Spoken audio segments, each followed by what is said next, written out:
Hello friends, good morning and welcome to Unacademy. मैं हूं आनंद और आज हम रोज़ की तरह हाजिर हुए हैं to discuss the main news and editorials of the Hindu for 9th of January. You see the discussion on the Hindu is very important for many reasons. उसका रीज़न ये है कि जब हम रोज़ डिस्कस करते हैं तो सभी न्यूज़, सभी संपादकीय एडिटोरियल्स के जो खास बातें हैं, उनकी जो व्यूज़ हैं, उसको हम डेवलप करते हैं, कल्टिवेट करते हैं। यूपीएससी में केवल फैक्ट या किसी मैगजीन को पढ़ के आप सिलेक्शन प्राप्त नहीं कर सकते जब तक आपके पास एक अपना ओरिजिनल थॉट प्रोसेस ना हो। उस थॉट प्रोसेस को कल्टिवेट करने में थोड़ा समय लगता है, and that is why we discuss the Hindu on a regular basis. But the main thing is in the shortest time possible, कम से कम टाइम में we shall try to discuss the Hindu's main news and editorials. So let's start with the discussion. उससे पहले छोटी सी information ये है कि प्रीलिम्स बिल्कुल निकट आ गया है। प्रीलिम्स जून में है और जो भी स्टूडेंट्स इस बार प्रीलिम्स क्रैक करना चाहते हैं उनके लिए यूपीएससी के लिए Unacademy brings you the best of the courses, जहां पर पूरा प्रीलिम्स सिलेबस कवरेज होगा with India's top educators, with India prelims test series and analysis, PDF material, dedicated doubt clearing sessions and interview preparations. ये सब आप इस batch में प्राप्त कर सकते हैं जो 11th जनवरी से शुरू हो रहा है। You must subscribe to the batch so that you can get access to the best of the content जो आपको हेल्प करेगा यूपीएससी प्रीलिम्स क्रैक करने में। इसके लिए आप अनअकैडमी ऐप डाउनलोड करके वहां पर सब्सक्रिप्शन ले सकते हैं और सब्सक्रिप्शन में डिस्काउंट प्राप्त करने के लिए आप इस कोड का भी इस्तेमाल कर सकते हैं। Now let's start the discussion and for other classes आप हर स्लाइड में देखेंगे there is a link given in of the Telegram. आप इसको ज्वाइन कर सकते हैं ताकि बाकी क्लासेस की अपडेट्स जो हैं इकोनॉमी आईआर आपको मिल सके। देखिए, हमने जो पूरा न्यूज़ है उसको हम रोज़ इसी प्रकार से डिस्कस करते हैं कि we divide them into the important papers, GS paper 2, paper 3 etcetera. Paper 2 में you see we get the news of the IR polity. तो हम पहला पेपर लेते हैं आईआर से। देखो यहाँ पर क्या है कि China is trying to reach out to the region. Region कौन सा? South Asia. साउथ एशिया क्या है? The region which is around India, India, Nepal, Bhutan, Bangladesh, Maldives, Sri Lanka, Pakistan, Afghanistan, they constitute the South Asia. इसी साउथ एशिया के एसोसिएशन को हम सार्क कहते हैं। We call them SAARC because South Asian Association for Regional Cooperation is called SAARC. China has held such meetings. ये तीसरा addition था इसका जो 6 जनवरी को चाइना ने किया है। इसका पर्पस था इन देशों के साथ में एंटी एपिडेमिक कॉपरेशन को स्टैब्लिश करना। The idea was to help these nations and to show the concerns कि China care for the region. देखिए, ऑब्वियस सी बात है कि India will not be a party to such gimmicks of China because it is trying to divide the South Asian countries by its soft power. तो India, Bhutan, Maldives ने इसको skip किया। मालदीव की अगर पॉलिसी की हम बात करें तो मालदीव इस समय is adopting India first policy and we have a good time with Maldives in the Indian Ocean region. Bhutan की अगर हम बात करें, भूटान इज अ कंट्री जिसका किसी भी यूएन सिक्योरिटी काउंसिल के परमानेंट मेंबर के साथ में कोई डिप्लोमेटिक रिलेशन नहीं है। And India of course is country which objects to the aggression by China। तो चाइना ने LAC में अनप्रोवोक्ड जो ट्रांसग्रेशन किया है उसकी खिलाफत भारत करता है। तो भारत, भूटान, मालदीव ने इस मीटिंग को स्किप किया है। पाकिस्तान, नेपाल इसके रेगुलर अटेंडी रहे हैं and Pakistan, Nepal has been the great partners of China and China is trying to provoke Nepal against India.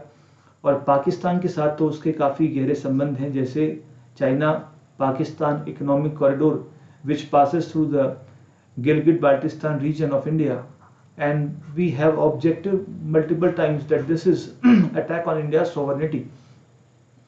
But China is trying to influence these nations और इट इज सेइंग दैट वो trade cooperation करना चाहेगा, anti epidemic cooperation करेगा, but this is nothing but trying to enhance the influence in the region ताकि वो अपने belt road initiative को आगे बढ़ा सके और अपने इकोनॉमिक कॉरिडोर्स को प्रमोट कर सके। So we object to such gimmicks by China. The second news is from America. The American National Security Council, जो बॉडी है which looks after the security, उसमें साउथ एशिया का जो डिवीजन है उसमें सीनियर डायरेक्टर के रूप में जो नई सरकार अमेरिका की है उसने सुमोना गुहा नामक इंडियन ओरिजिन को अपॉइंट किया है एज सीनियर डायरेक्टर.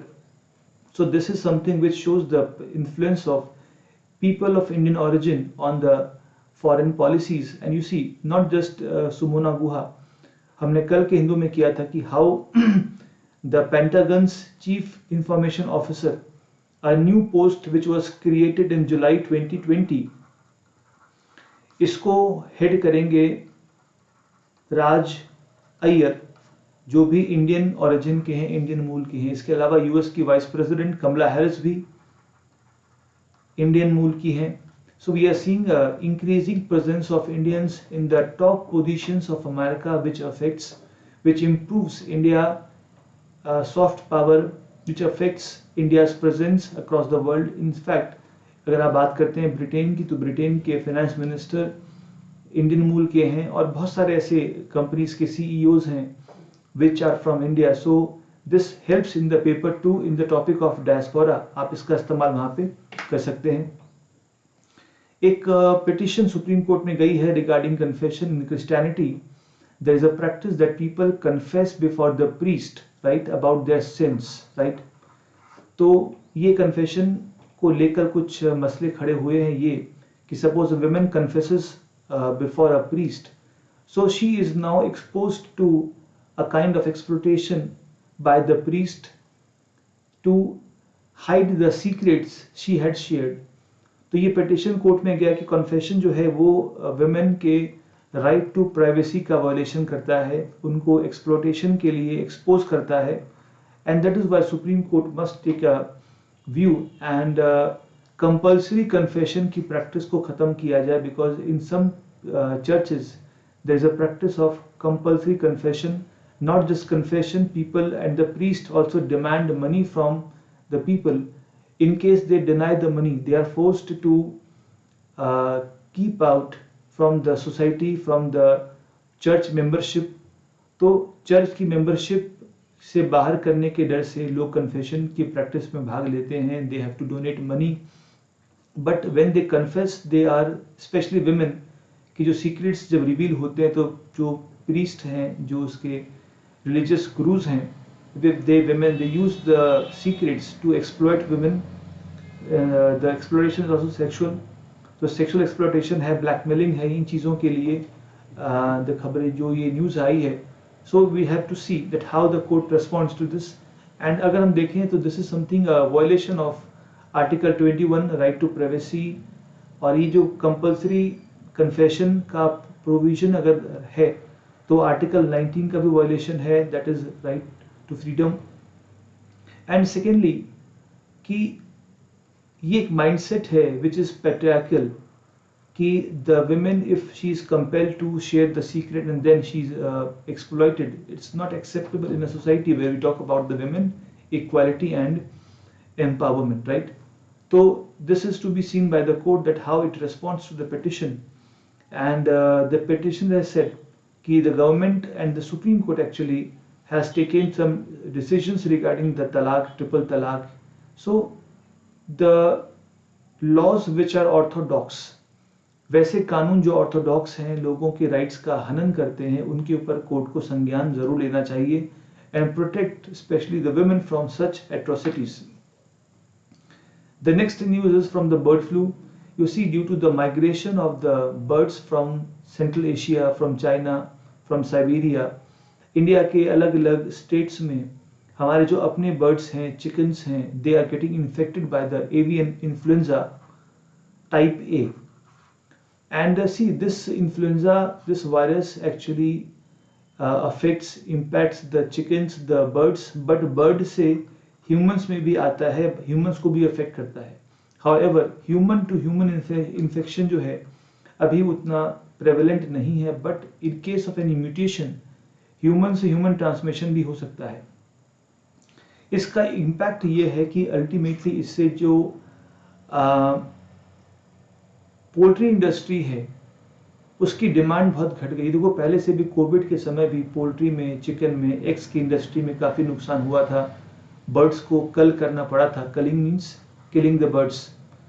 एंड उसके बाद जब रिकवरी आनी शुरू हुई तो एक बार फिर से इस प्रकार का जो वायरल डिजीज बर्ड्स में है, they would affect consumers confidence in the poultry products. So this will be a double jeopardy for the kind of the people who undertake the poultry occupation, and people will not very much be keen to look after these commodities, and the cooking जो procedures हैं वो भी क्या होंगे, उनको update करने पड़ेंगे, ठीक से कुक करना पड़ेगा ताकि उनको ये वायरस अफेक्ट ना करे। Next we have a editorial from the women's safety, where we have seen sad news of the murder and rape of an Anganwadi worker in Uttar Pradesh. This brings into highlight the state of security regarding women, or the sad part is National Commission of Women, a senior member has said that the women should not have ventured out alone.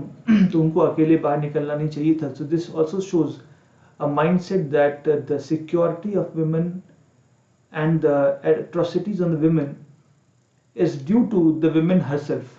So this has to be countered. This is a part of the paper one society issues. And this, we have seen the cases of Hathras. Now this is Badaयूं. So multiple cases have been reported, and as per the data, in 2019, 88 cases of rape per day have been reported from India on an average basis, जो बहुत ज़्यादा एक sad है, बहुत ज़्यादा alarming है. And this is then जब भारत में इनके साथ स्टिग्मा जुड़ा है, and many women do not even complain about the atrocities, the assault they face at home and outside the home. तो जो केसेस रिपोर्टेड है उसका ये हिसाब है कि 19 में 88 केसेस पर डे रिपोर्ट किया गया था. And we have to work upon this. जो कन्विक्शन रेट है वो काफ़ी कम है, बिकॉज कन्विक्शन डिले होता है तो सबूत नहीं मिल पाते, कन्विक्शन नहीं हो पाता. And the perpetrators, they live in atmosphere of impunity, and therefore their courage increases and they commit such heinous crimes. Now there is an article regarding India-China. See, this article was discussed multiple times by me in the previous sessions. यहाँ पर basically ये है कि India की जो counter coercive strategy उसकी बात हो रही है कि चाइना ने अनप्रोवोक्ड ट्रांसग्रेशन किया है गलवान घाटी में मई 2020 में. बट इस समय India is not buckling up to the Chinese pressures, Chinese tactics, and India has recovered militarily. ऐसा कहा गया इस लेख में कि इंडिया ने रिकवर किया militarily, and we are pushing China back where it was before the unprovoked transgression. So it says that China has bitten off more than it can chew. मतलब जितना चाइना संभाल सकता है उससे अधिक उसने पंगा मोल ले लिया है. और जो ये असिमेट्री पावर्स की रही है चाइना हमारे इंडिया के बीच में, उसको हम ग्रेजुअली फिलअप कर रहे हैं, राइट. और उसके लिए China is now on the face saving mode. China has understood कि इस समय it can not invoke India much, because इसके अपने इश्यूज हैं, इकोनॉमी के हैं, ट्रेड के हैं, वायरस के हैं. तो China is now very keen to have a talks. तो लगातार we have multiple rounds of talks under being taken with China, so that the issue is resolved. But India has to be careful that this is something, the Chinese tactics, that they would first claim unclaimed land by the power, and then they would expand to the inner waters of India's territory. So अब जहाँ जहाँ पे हमारा LAC demarcated नहीं है उसको clearly demarcate करके हमें उस पर क्लैरिटी करनी चाहिए ताकि चाइना फ्यूचर में किसी लैंड पर, अनक्लेम्ड लैंड पर क्लेम ना कर सके. Then we have a news article from the Central Vista project. See, this is a project under which a new parliament building would be constructed along with the central secretariat and the prime minister residence. Now यहाँ पर जो मुद्दा है कि supreme court ने कहा कि ये गवर्नमेंट का अपना राइट है, government can construct A project, that's all right. And litigation को समाप्त कर दिया गया. मतलब कोर्ट ने कहा कि there is no litigation as such, we are okay with the center's move कि center is making a project in the Delhi's near the new old parliament building. But इसका मतलब ये नहीं है एज पर द ऑथर कि litigations आगे नहीं होंगे.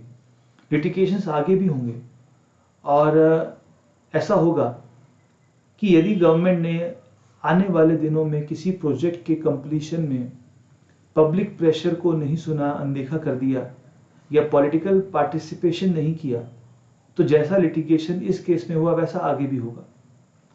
और ऐसा एग्जाम्पल केवल दिल्ली के प्रोजेक्ट का नहीं है, बल्कि he is quoting that in Andhra Pradesh Amaravati जब इस कैपिटल का निर्माण हो रहा था उस समय भी आर्बिट्ररी रूट से लैंड एक्विजिशन किया गया था.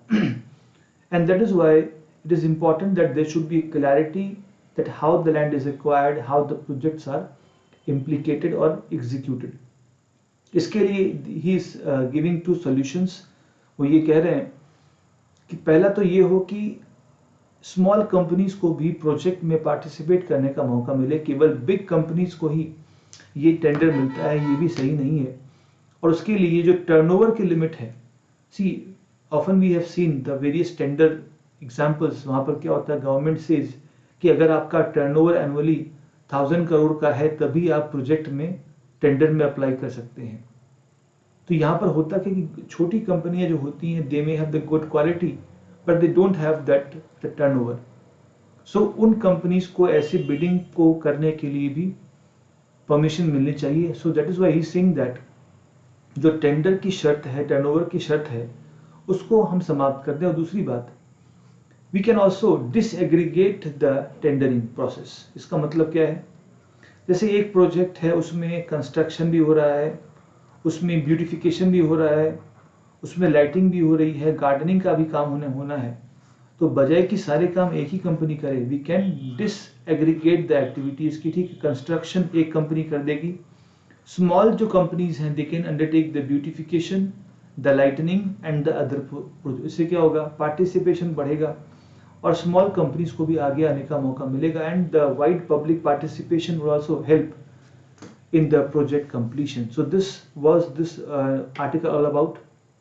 Then we have the former DGP takes over as the Central Industrial Security Force.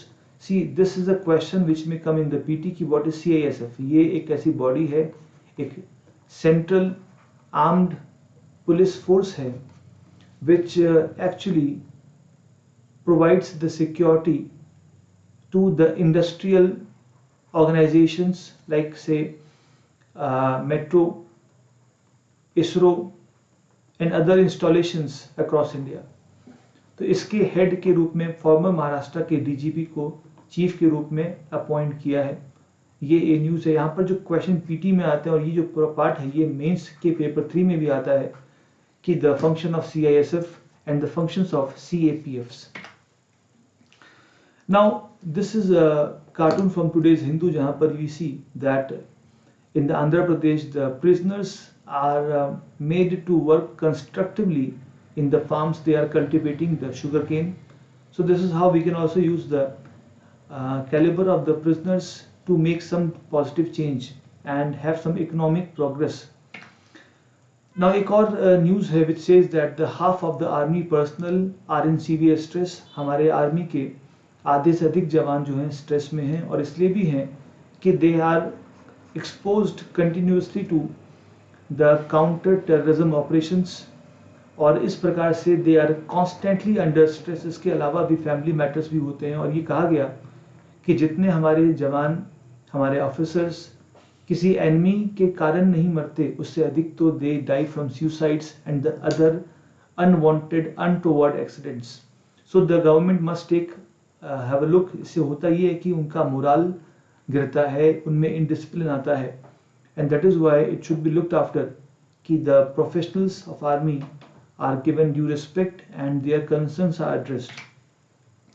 The talks with supreme court, the talks between the centre and the farmers have not any result. अभी तक कोई deadlock टूटा नहीं है and they both will go to supreme court. Let's see supreme court में क्या फैसला आता है and how the things fold up. किंतु अभी तो क्या है कि रेगुलर टॉक्स के बाद में 8 चरणों की वार्ता के बाद भी कोई ऐसा निष्कर्ष नहीं आया कि कैसे इसका समाधान किया जाएगा।